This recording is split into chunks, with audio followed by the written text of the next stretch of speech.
Some have raised the question of why the committee plans to proceed on the markup, especially after the majority leader said it wouldn't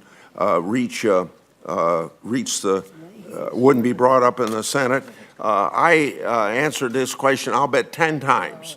The press is always trying to put us between me and the president or me and the majority leader. I don't care to be put in the middle of anything. I just plan on doing the work that this committee ought to do. And how do you get things done?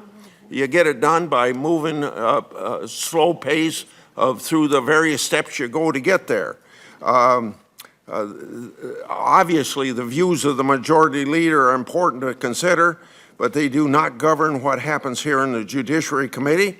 If consideration on the floor was a standard for approving a bill in committee or not, we wouldn't be probably moving any bills out of this committee. Now, I did raise some issues about the constitutionality of this whole issue.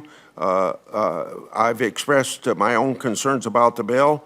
At our hearing last September, we had prominent legal scholars offer differing views as to whether the special counsel's bill were constitutional, but each acknowledged that there was uncertainty about how the current Supreme Court would come down on the issue.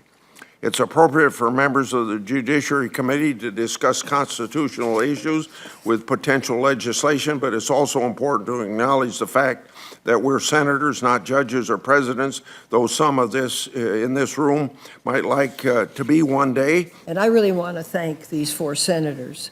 They've worked together now for several months to reach a compromised bipartisan bill that codifies the existing regulations to protect the special counsel and creates a judicial review if he were to be fired.